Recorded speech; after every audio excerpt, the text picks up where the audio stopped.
जब भगवान श्री कृष्ण ने अवतार लिया था, उससे पहले ही उन्होंने चमत्कार दिखाया था।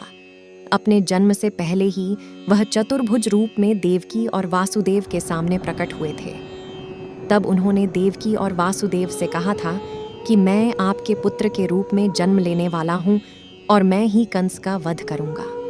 मेरे जन्म के साथ ही आप मुझे नंद जी के पास छोड़ आएं। तब वासुदेव और देवकी ने उनसे बालक रूप में प्रकट होने का आग्रह किया और कृष्ण बालक रूप धारण कर माता की गोद में आ गए। श्री कृष्ण ने जैसे ही अवतार लिया, इन्होंने अपने माता पिता की यादों को भुला दिया। वासुदेव और देवकी को यह याद नहीं रहा कि भगवान ने उन्हें चतुर्भुज रूप में दर्शन दिया है और श्री कृष्ण भगवान के अवतार हैं। अपनी माया से श्री कृष्ण ने कंस के सैनिकों को अचेत कर दिया। माता देवकी को घोर निद्रा में सुला दिया। वासुदेव जी श्री कृष्ण की प्रेरणा से अर्धचेतन अवस्था में बाल श्री कृष्ण को लेकर नंदगांव पहुंच गए और वहां नंद राय के पास बालक श्री कृष्ण को सौंपकर वासुदेव जी कंस के कारागृह में लौट आए। लेकिन इन सभी घटनाओं का स्मरण वासुदेव जी को नहीं रहा।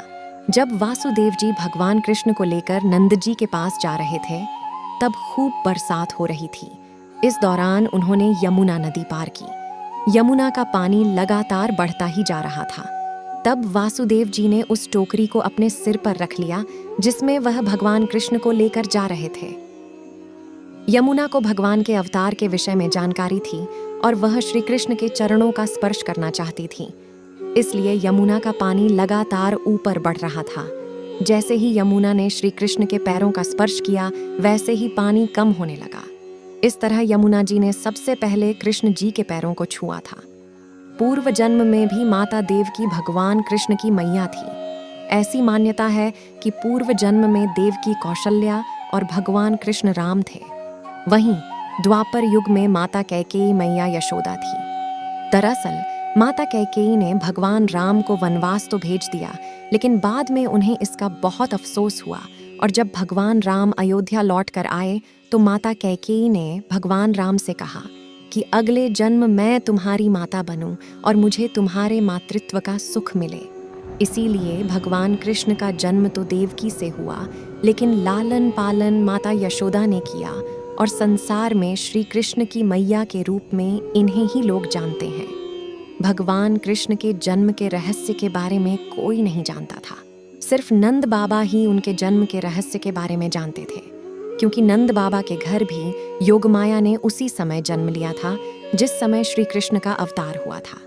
योगमाया ने नंद बाबा को श्री कृष्ण के आगमन की सूचना नंद बाबा को दे दी थी और कहा था कि वासुदेव जी के पुत्र को लेकर तुम मुझे वासुदेव जी को सौंप देना। श्री कृष्ण को लेकर नंद बाबा ने जब अपनी कन्या वासुदेव जी को दे दिया तो उन्हें भी फिर कुछ याद नहीं रहा। जब श्री कृष्ण का जन्म हुआ था, उस रात को कई बच्चों का जन्म हुआ था। कंस को जब यह पता चला कि देवकी ने 8वीं संतान को जन्म दिया है और वह बालक नहीं कन्या है, तो उसे हैरानी हुई। फिर भी मृत्यु भय से भयभीत कंस उस कन्या को भी मारना चाहा और उसने एक बड़ी चट्टान पर कन्या को पटक दिया।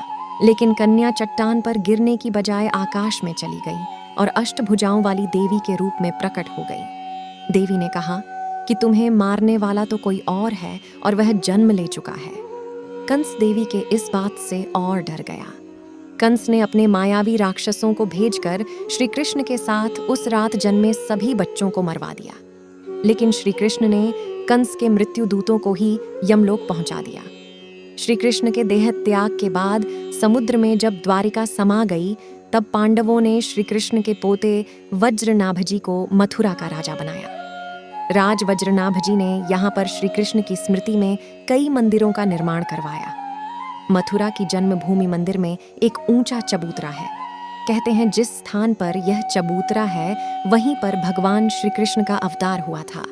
द्वापर युग में यहीं पर कंस का कारागृह था, जिसमें देवकी और वसुदेव जी के कंस ने बंदी बनाकर रखा था।